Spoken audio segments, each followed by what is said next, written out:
کیا کہا کہ کشتیاں رستہ کیسے پکڑتی ہیں؟ فرمایا وَبِالنَّجْمِ هُمْ يَهْتَدُونَ کہ کشتی والے ستاروں سے رستے پہچانتے ہیں۔ بات ختم کرتا ہوں کہ حضور کی ایک روایت یہ ملتی ہے، محدثین تو اس میں کلام کرتے ہیں لیکن ہے روایت کیا کہ حضور میں اہل و بیتی کا سفینۃ نوح، کہ میرے اہل بیت نوح کی کشتی کی طرح ہیں۔ جس طرح نوح کی کشتی ہے تو نوح کشتی پر کوئی آلائش نہیں، آلائش ڈوبنے والوں پر ہے نا، نوح کی کشتی پر تو نہیں۔ تو میں اہل و بیتی، میرے اہل بیت کا سفینۃ نوح، وہ نوح علیہ السلام کی کشتی کی طرح ہیں۔ مرکبہا نجا، جو اس کشتی میں بیٹھے گا بچ جائے گا، جو اس کشتی سے ہٹے گا، جو اس کشتی سے ہٹے گا، نوح کا بیٹا بھی ہو تو ڈوبے گا۔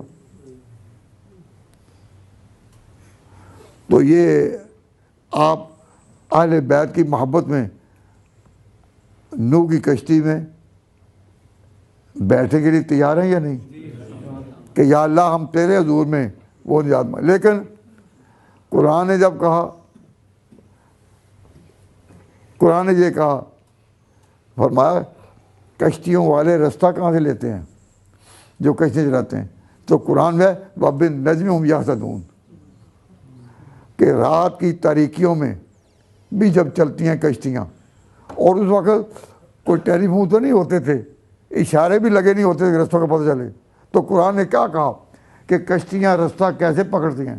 فرمایا وَبِالنَّجْمِ هُمْ يَهْتَدُونَ کہ کشتی والے ستاروں سے رستے پہچانتے ہیں،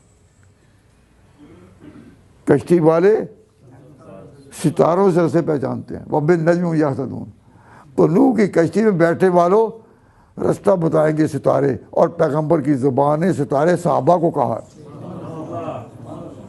ستارے صحابہ کو کہا، اصحابی النجوم۔ تو اہل بیت کو کہا کشتی اور صحابہ کو کہا ستارے۔ تو کشتیاں چلتی ہیں، سمندروں میں چلتی ہیں، دریاؤں کو عبور کرتی ہیں، پر رستے ستاروں سے ملتے ہیں۔ ہم اہل سنت والجماعت اپنے آپ کو ان ستاروں کی لائن پر یہ کہتے ہیں بے رستہ ان سے لو، رستہ ان۔ اسلام ہمارا کیا ہے کہ رستہ ان سے لو۔ ایک شخص نے ایک دفعہ سوال کیا کہ کیا سارے ستارے برابر چمکتے ہیں ایک جیسے؟ کیا سارے ستارے ایک جیسے چمکتے ہیں کہ نہیں؟ میں نے کہا کیوں؟ کہ ستاروں کی چمک اپنی اپنی۔